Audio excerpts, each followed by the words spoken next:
Good afternoon, good morning, everyone. My name is Ivy Chen. I'm based in Perth, and I think as Henry pointed out earlier, I'm a geologist. I've been working in mining and resources, and through there, developed an appreciation for how important it is that our projects not only look at the value in the ground, but what everything else around it in terms of the people, the environment, and everything else that interacts with our projects. We're not standalone. We are part of a society and a community, and it's important that our projects also recognize that. And particularly working with my colleagues at ERM, we are trying to turn a lot of these wonderful concepts into quite quantifiable and measurable measures, which we can then use to track projects, how they're funded, how they perform, and ultimately how they return to investors, more than just dollars in the bank, but also in terms of how we respond within our society and our community. So starting onto this, climate consciousness is very much a part of our mainstream conversation these days. Regulators, stock exchanges, project financiers, they're all interested in disclosure around these matters. And this interest is impacting the way our projects are reviewed for funding and for approval. So changing people's perceptions of mining as dirty and old well, and making it part of the clean and green sustainable activities that contribute towards mitigating the effects of climate change is quite critical. After all, almost every initiative, I think, as Marnie pointed out earlier, towards improving energy efficiency and sustainable energy sources actually depends on the output from the mining industry. The steel for wind turbines, aluminium for turbine blades, lithium, nickel, and magnesium for batteries, neodymium, boron, and dysprosium for magnets, cadmium, silver, molybdenum for solar panels, boron and phosphorus for semiconductors, and it goes on. And even for countries that permit it, uranium is a potential alternative to burning coal or fossil fuels. So it's this perception that's difficult to change. Oh, sorry about that. I'm jumping ahead of myself.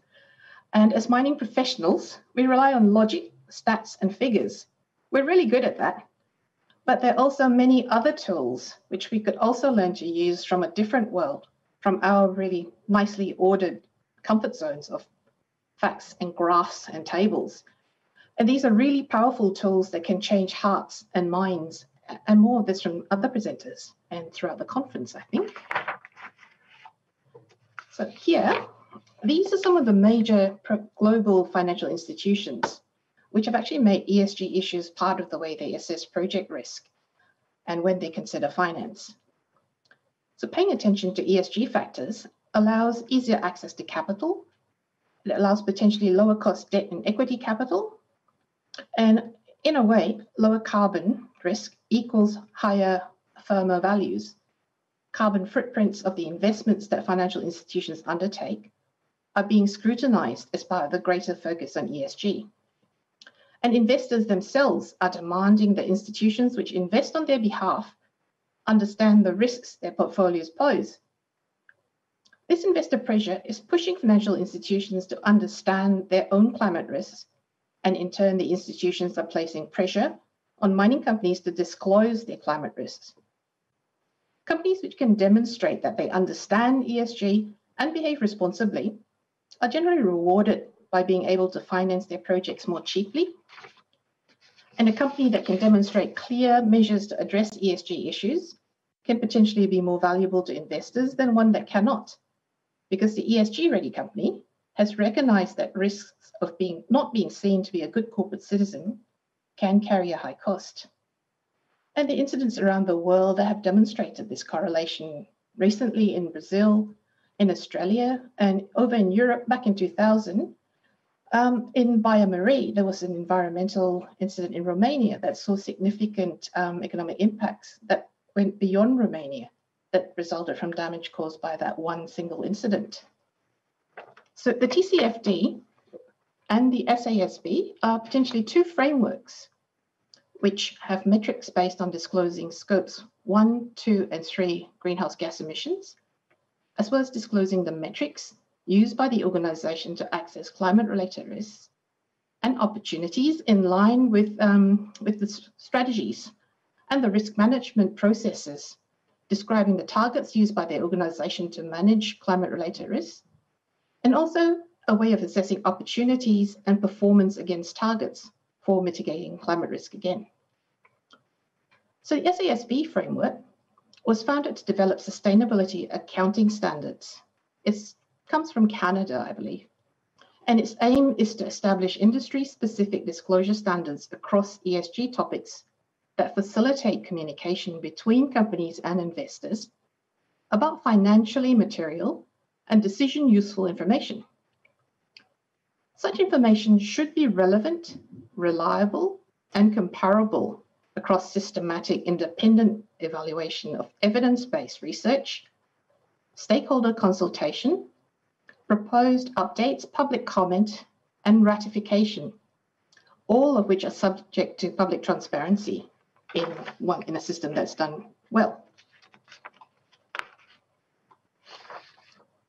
So we need to be able to measure and to be able to compare and to have a basis for these comparisons. Some of the data is collected when we measure and report greenhouse gas emissions.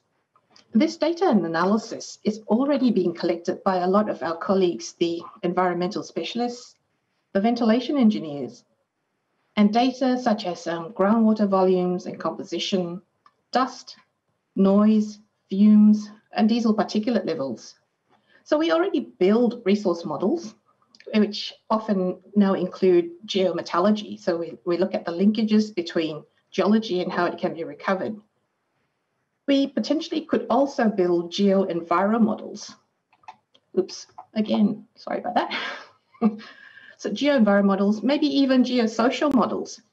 A lot of these parameters, which at the moment we look at in terms of yes or no measures, we can actually try to measure and potentially to assess and grade in terms of confidence, how much we know about this, how much information we have about these, how much can we rely on these measures that we are trying to create.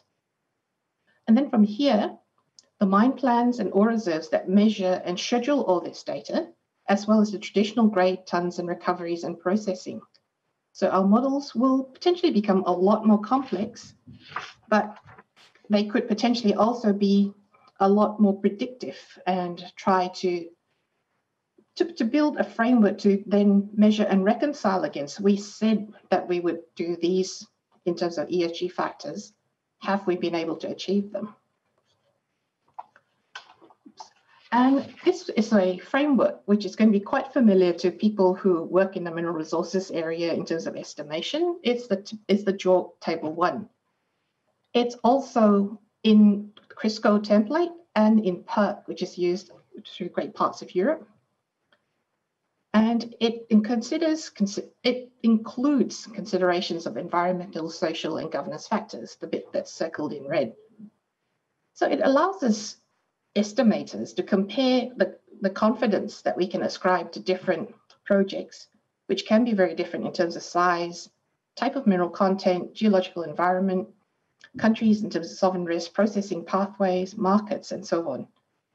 So it's a framework which allows us to compare one project to another, to assess them as investors might. And these modifying factors have historically been part of the consideration as mineral resource estimations. Really sorry about this. My computer is trying to do things that I'm not telling it to do. Apologies. So these processes could be aligned with when we uptake the TCFD or the SASB protocols. And these require disclosure of the derivation of the assumed modifying factors as inputs and the classification of these terms in terms of the confidence attached to them. In very much the same way that mineral resources and ore reserves are classified, we can also potentially classify these inputs into the TCFD or SASB in a similar way. Not exactly the same, but in an analogous sort of an approach. This one here is an example of the work that my colleague Sam Ulrich does. He's doing his PhD looking at the greenhouse gas emissions of gold projects in Australia compared to the rest of the world. So this is Sam's expertise, and he looks at the impacts of emissions on a project's potential value. This graph compares the gold produced by different companies in Australia and Canada in terms of gold produced on the x-axis and the greenhouse gas emission intensity on the y-axis. So the detailed company information is not quite so critical, but I hope you can read it. But as you can see, the Canadian companies are mainly in the lower emissions category, while the Australian companies are leaning towards the higher emissions category. And Canada's greater abundance of hydroelectricity is one key contributor to this difference. And Australian companies need to really think about this quite long and hard to see if we can change this comparison and this equation. So if this and other ESG related considerations become key metrics in the future for project finance assessments or for project valuation, there are quite significant implications for the choices that investors might make. And really, the most optimal outcome in these circumstances would be a framework that's actually designed by us in industry to deal with this sort of thing. So from here, ESG's relevance circles back to ethical project funding from banks and superannuation funds driven by shareholders and investors concerned about climate change. Lower interest rates will go to projects that are more sustainable with smaller environmental impacts, lower emissions, and a reduced risk of environmental contamination. The disclosure regimen will eventually require mandatory disclosure about how companies are mitigating project risks in terms of greenhouse gas emissions, climate change mitigation, social impact in areas such as modern slavery, conflict minerals, corruption, or money laundering, and governance issues such as board and executive diversity or conflicts of interest. And in the past, all of these were generally regarded as high-level strategic, executive, or board concerns. But with the increasing focus on ESG issues, all of us in the mining industry will need to become more aware of what reporting is required and to think about how we can best provide this information on our level in terms of the metrics and the technical details, and how we can supply them to the decision-making process and the evaluation and assessment processes to allow meaningful decisions to be made. And that brings me to the end of this, but I think I would like to encourage everyone to think about how we can contribute to this whole ESG equation from our respective fields of technical expertise and endeavour, because it's not completely foreign, it's not new, it's not unusual, it's always been there. We've just never really paid it as much attention as is required now. So we need to think about it a lot more, and we need to factor it into what we do every day on a regular basis. So I think on that note, I will end and hand it back to Henry. Thank you everyone for listening.